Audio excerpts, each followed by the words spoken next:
السلام علیکم۔ آج ہم 13 نومبر 2025 کو ڈاکٹر مقصود الحسن عظیمی کے ساتھ ہونے والی اردو نشست کا گہرائی میں جائزہ لیں گے۔ وعلیکم السلام جی۔ اور یہ ایک بہت ہی دلچسپ گفتگو تھی جس میں روحانیت اور انسانی نفسیات کے کئی اہم پہلوؤں پر روشنی ڈالی گئی۔ بالکل۔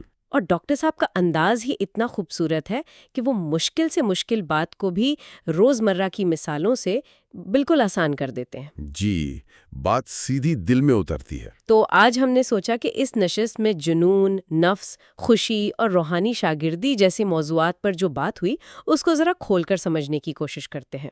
ضرور۔ تو گفتگو کا آغاز ہی ایک بہت آپ کہہ لیں کہ چونکا دینے والے نقطے سے ہوا۔ سوال یہ تھا کہ ایک طرف تو قرآن میں مجنون کا لفظ استعمال ہوا ہے جس کا مطلب ہے حواس میں نہ ہونا، جی، اور دوسری طرف ڈاکٹر صاحب کے مرشد خواجہ شمس الدین عظیمی صاحب فرما رہے ہیں کہ میرا جنون آپ کا جنون بن جائے۔ تو یہ دونوں باتیں آپس میں جڑتی کیسے ہیں؟ دیکھیں، یہ واقعی ایک گہرا سوال ہے اور ڈاکٹر صاحب نے اس گتھی کو بہت خوبصورتی سے سلجھایا۔ انہوں نے سب سے پہلے تو یہ واضح کیا کہ ہم دو مختلف زبانوں کے الفاظ کو آپس میں گڈ مٹ کر رہے ہیں۔ اچھا۔ عربی میں مجنون کا مطلب بالکل وہی ہے جو آپ کہہ رہی ہیں، یعنی حواس کھو بیٹھنا، شعور کی عام حالت میں نہ رہنا۔ ٹھیک ہے، تو پھر اردو میں اس کا مطلب کیسے بدلا؟ کیا خواجہ شمس الدین عظیمی صاحب کا جنون وہ عربی والا جنون نہیں ہے؟ بالکل نہیں۔ ڈاکٹر صاحب نے یہی سمجھایا کہ جب یہ لفظ اردو شاعری اور ہماری ثقافت میں آیا نا تو اس کے معنی میں ایک نئی جہت پیدا ہو گئی۔ وہ کیا؟ یہاں جنون کا مطلب ہو گیا کسی ایک خیال پر، ایک مقصد پر یا ایک ہستی پر اس قدر توجہ مرکوز کر دینا کہ باقی ہر چیز اب کہہ لیں کہ بے معنی ہو جائے۔ جیسے لیلا مجنو کی مثال؟ بالکل۔ ڈاکٹر صاحب نے وہی مثال دی۔ مجنو کو اس لیے مجنو نہیں کہتے تھے کہ وہ پاگل تھا، بلکہ اس لیے کہ اس کی توجہ کا مرکز صرف اور صرف لیلا تھی۔ اس کا پورا وجود لیلا کے خیال میں گم تھا۔ اچھا، تو یہ بات ہے۔ یعنی ایک جگہ جنون کا مطلب ہے حواس کا بکھر جانا اور دوسری جگہ جنون کا مطلب ہے حواس کو ایک نقطے پر سمیٹ لینا۔ جی بالکل۔ تو جب خواجہ شمس الدین عظیمی صاحب یہ کہتے ہیں تو ان کی مراد وہ عشق، وہ لگن اور وہ غیر متزلزل فوکس ہے جو نے اپنے مقصد سے ہے۔ جی، ڈاکٹر صاحب نے یہی فرمایا کہ مرشد کی مراد یہ تھی کہ جس طرح وہ اپنے مرشد کی بات کو پھیلانے کے لیے یکسو ہیں، جس جوش اور جذبے سے وہ اس کام میں لگے ہیں، کاش وہی جذبہ، وہی فوکس ان کے شاگردوں میں بھی منتقل ہو جائے۔ تو یہ جنون دراصل مقصد سے عشق کی کیفیت ہے۔ جی، ایک ایسی کیفیت جو انسان کو عام شعوری حدود سے بھی بلند کر دیتی ہے۔ یہ جنون یعنی ایک مقصد کے لیے یکسو ہونے کی بات تو بہت متاثر کن ہے، لیکن اس یکسوئی کے راستے میں سب سے بڑی رکاوٹ تو شاید ہمارا اپنا نفس ہی ہوتا ہے۔ بالکل، اور گفتگو میں اسی نفس کی مختلف حالتوں پر بھی بہت دلچسپ بات ہوئی۔ ہاں، اور سوال بھی بہت اہم تھا کہ اصحاب جنت یعنی جو لوگ جنت کی کیفیت میں ہیں، کیا وہ نفس مطمئنہ کی حالت میں تھے؟ جی، تو ڈاکٹر صاحب نے اس پر کہا کہ نفس مطمئنہ کا مطلب ہے اپنی کارکردگی سے مطمئن ہونا۔ لیکن یہاں ایک بنیادی سوال پیدا ہوتا ہے، اور وہ سوال یہ ہے کہ اطمینان کا معیار کیا ہوگا؟ میں تو اپنی کارکردگی سے شاید بہت مطمئن ہوں، لیکن کیا میرا اطمینان کافی ہے؟ ڈاکٹر صاحب نے اس کا کیا پیمانہ بتایا؟ انہوں نے بالکل واضح کیا کہ یہ معیار نہ ہماری اپنی ذات ہے، نہ معاشرہ، اور نہ ہی کسی اور کی پسند ناپسند۔ اس کا واحد معیار اللہ کی مرضی ہے، یعنی قرآن کے اصول، یعنی قرآن کی ڈوز اینڈ ڈونٹس۔ جی، اگر کوئی شخص اپنی زندگی کا جائزہ اس کسوٹی پر پرکھتا ہے اور مطمئن ہوتا ہے تو وہی نفس مطمئنہ ہے، اور اسی نفس سے قرآن کہتا ہے کہ اپنے رب کی طرف لوٹ آؤ۔ تو نفس مطمئنہ تو منزل ہوئی، لیکن اس تک پہنچنے سے پہلے کی حالتیں کیا ہیں؟ ڈاکٹر صاحب نے نفس امارہ کا بھی ذکر کیا، اس کے بارے میں آپ کیا کہہ رہے تھے؟ انہوں نے نفس امارہ کے بارے میں ایک بہت چونکا دینے والی بات کہی۔ یہ وہ نفس ہے جو اپنی مرضیاں چلاتا ہے، اپنے حکم چلاتا ہے۔ جی، ڈاکٹر صاحب نے بتایا کہ لفظ مرضی دراصل مرض سے نکلا ہے۔ کیا یہ تو سوچ کا پورا زاویہ ہی بدل دیتا ہے۔ ہم جسے اپنی مرضی سمجھ کر اس پر فخر کرتے ہیں وہ دراصل ایک مرض ہے۔ جی، روحانی طور پر ایک بیماری۔ اپنی مرضی کے پیچھے چلنا کوئی آزادی نہیں بلکہ ایک روحانی بیماری میں مبتلا ہونا ہے۔ اور نفس لوامہ کیا ہے؟ کیا وہ صرف ضمیر کے ملامت کرنے کا نام ہے؟ نہیں، صرف ملامت کرنا نہیں۔ ڈاکٹر صاحب نے اس کی بھی گہری وضاحت کی۔ نفس لوامہ دراصل ضمیر کی آواز ہے، یعنی کانشسنس۔ یہ وہ اندرونی روشنی یا نور باطن ہے جو ہمیں بار بار خالق کی طرف متوجہ کرتا ہے۔ اچھا۔ جب نفس امارہ اپنی بیماریوں میں بھٹکتا ہے تو نفس لوامہ اسے ٹوکتا ہے، اسے واپس راستے پر لانے کی کوشش کرتا ہے۔ یہ ایک طرح کا اندرونی رہنما ہے۔ نفس کی ان حالتوں امارہ، لوامہ اور مطمئنہ کا تعلق تو پھر براہ راست ہمارے جذبات سے ہے۔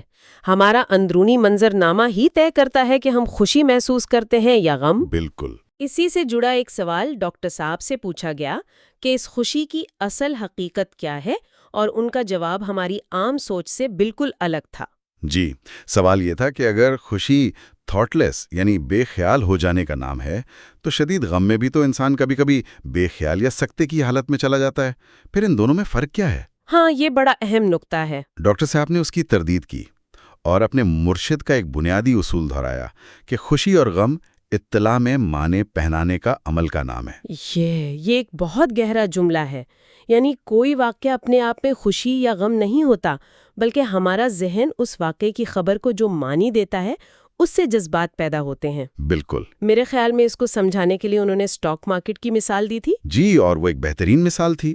انہوں نے فرمایا کہ فرض کریں ایک اطلاع آتی ہے کہ شیئرز کے ریٹ گر گئے ہیں۔ اب 3 طرح کے لوگ ہیں۔ ٹھیک ہے۔ پہلا شخص جس کے پاس وہ شیئرز ہیں وہ اس اطلاع کو نقصان کے معنی پہناتا ہے اور غمگین ہو جاتا ہے۔ دوسرا شخص جو وہ شیئرز خریدنا چاہتا تھا وہ اسی اطلاع کو خریدنے کا سنہری موقع کے معنی پہناتا ہے اور خوش ہو جاتا ہے۔ اور تیسرا شخص وہ ہے جس کا اس سے کوئی لینا دینا ہی نہیں، اس کے لیے یہ اطلاع بے معنی ہے اور وہ بے فکر رہتا ہے۔ تو آپ کہہ رہے ہیں کہ اصل روحانی خوشی کی حالت اس تیسرے شخص کی ہے جو غیر متعلق یعنی ڈیٹیچڈ ہے۔ جی بالکل، جو نہ فائدے کے خیال سے خوش ہو رہا ہے نہ نقصان کے خیال سے غمگین۔ اسی کیفیت کو روحانیت میں استغنا کہتے ہیں، ہے نا؟ جی، یہی استغنا ہے، یعنی اچھے اور برے دونوں قسم کے خیالات کے اثر سے آزاد ہو جانا۔ یہی حقیقی تھاٹ لیسنس ہے، اور ڈاکٹر صاحب نے اس کی سب سے اچھی مثال بچے کی دی۔ اچھا، وہ کیسے؟ انہوں نے کہا کہ روحانیت بچپن کی طرف واپسی کا سفر ہے۔ بچہ ہر لمحے میں جیتا ہے، وہ بے خیال ہوتا ہے، اس کے ذہن پر ماضی کے پچھتاوے اور مستقبل کی فکروں کا بوجھ نہیں ہوتا۔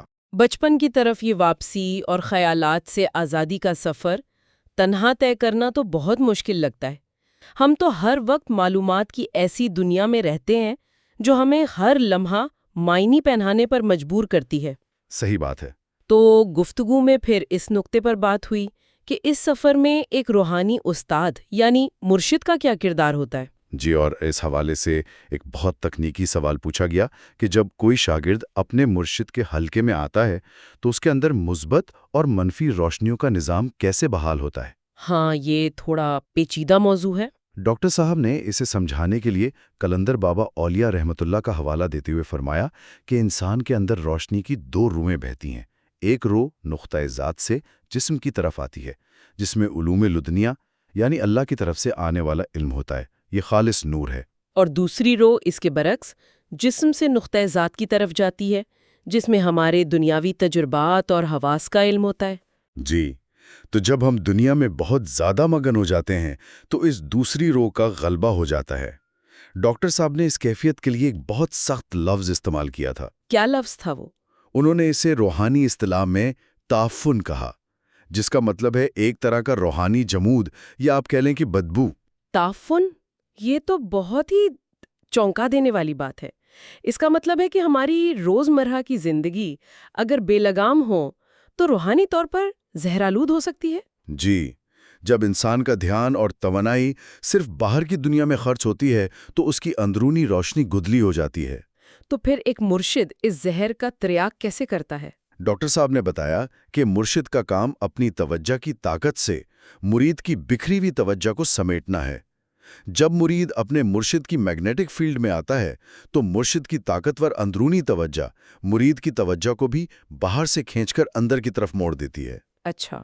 جب مرید کا دھیان اندرونی دنیا یعنی نور کی رو کی طرف جاتا ہے تو یہ بیرونی تعفن خود بخود دھلنے لگتا ہے اور اس کی جگہ لطافت پیدا ہوتی ہے۔ غائی سے واقف نہیں، جیسے مسکین، قلم اور ادب۔ ہاں، مسکین کے بارے میں انہوں نے کیا فرمایا تھا؟ یہ وضاحت بہت عملی تھی۔ انہوں نے بتایا کہ یہ لفظ سکونت سے نکلا ہے، جس کا مطلب ہے ٹھہر جانا۔ تو مسکین وہ شخص ہے جو اپنی جگہ جمود کا شکار ہو گیا ہے، وہ روحانی یا دنیاوی ترقی کے لیے کوئی کوشش نہیں کر رہا، اور چونکہ وہ کچھ کر نہیں رہا، اس لیے اسے کچھ مل بھی نہیں رہا۔ صحیح۔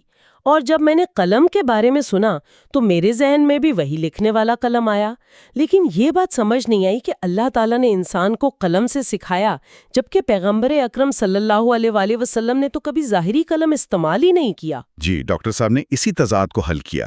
انہوں نے اس کی ایک لاجواب سائنسی اور روحانی تشریح کی۔ وہ کیا تھی؟ انہوں نے عدسے یعنی لینز کی مثال دی کہ جس طرح ایک عدسہ سورج کی بکھری ہوئی شعاؤں کو ایک نقطے پر جمع کرتا ہے تو اس کی شکل ایک نوک جیسی بن جاتی ہے، بالکل قلم کی نب کی طرح۔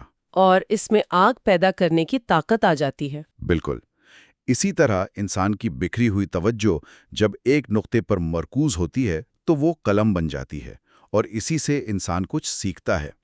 قرآن کا فرمان علم الانسان بالقلم اسی توجہ اور فوکس کے قلم کی طرف اشارہ ہے، جس کے بغیر کوئی علم حاصل نہیں ہو سکتا۔ سبحان اللہ، یعنی اصل قلم ہماری توجہ ہے، اور یہ توجہ کا اصول ہمیں آخری اور شاید سب سے اہم تصور کی طرف لے جاتا ہے جس پر بات ہوئی، یعنی ادب۔ جی، ادب۔ با ادب با نصیب کا محاورہ تو ہم سب نے سنا ہے، لیکن اس کا اصل مطلب کیا ہے؟ ڈاکٹر صاحب نے فرمایا کہ ادب کا اصل مطلب ظاہری عزت یا پروٹوکول نہیں، بلکہ اس کا حقیقی مطلب ہے نرمی یعنی سافٹنس اور قبول کرنے کی صلاحیت یعنی ایکسیپٹنس۔ یہ تعریف تو بہت گہری ہے، لیکن عام زندگی میں تو بے ادب اسے کہتے ہیں جو بدتمیزی کرے۔ کیا ڈاکٹر صاحب نے اس ظاہری اور باطنی ادب کے فرق کو بھی واضح کیا؟ جی، انہوں نے اسی فرق کو موم اور سکے کی مثال سے واضح کیا۔ اچھا، وہ کیسے؟ انہوں نے فرمایا کہ جس طرح نرم موم پر اگر سکہ رکھ کر دبایا جائے تو سکے کے تمام نقوش موم پر ثبت ہو جاتے ہیں، اسی طرح جس شاگرد کے اندر نرمی اور قبولیت ہوتی ہے اس کے اندر مرشد کی تعلیمات اور ان کا مائنڈ سیٹ نصب ہو جاتا ہے۔ یہی باادب ہونا ہے۔ اور نصیب کا تعلق نصب ہونے یعنی انسٹال ہونے سے ہے۔ بالکل، تو باادب با نصیب کا مطلب ہوا کہ جو نرمی اور قبولیت رکھتا ہے اس کے اندر علم نصب ہو جاتا ہے۔ اور جو بے ادب ہے یعنی جس میں سختی، اکڑ اور انکار ہے، وہ بے نصیب رہتا ہے کیونکہ اس کے سخت وجود پر کوئی نقش ثبت نہیں ہو پاتا۔ بالکل۔ اور ڈاکٹر صاحب نے یہ بھی بتایا کہ یہ جملہ سلسلہ عظیمیہ کی روحانی بنیاد ہے۔ جی، انہوں نے ذکر کیا تھا کہ جب خواجہ شمس الدین عظیمی صاحب نے اپنے مرشد قلندر بابا اولیاء رحمۃ اللہ علیہ سے بیعت کی تو ان کے اسباق کے لیے جو کاپی لائی گئی اس پر قلندر بابا اولیاء رحمۃ اللہ علیہ نے اپنے ہاتھ سے پہلا جملہ یہی لکھا تھا، با ادب با نصیب، بے ادب بے نصیب۔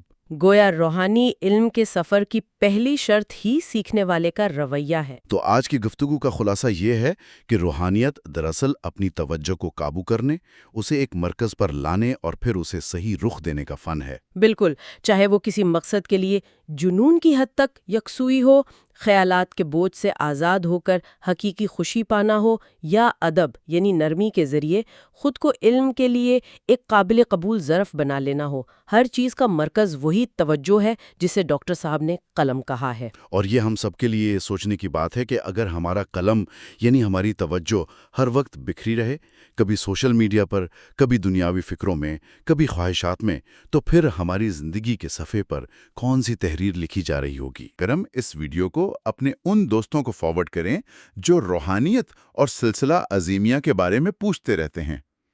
آپ کے فارورڈ کرنے سے یوٹیوب اس ویڈیو کو زیادہ لوگوں تک خود پہنچائے گا۔ اگر ابھی تک نہیں کیا تو سبسکرائب کر دیں اور لائک اور کامنٹس بھی کریں۔ آپ کے لیے بھی بہت دعا۔ سب کو اللہ حافظ۔ اللہ حافظ۔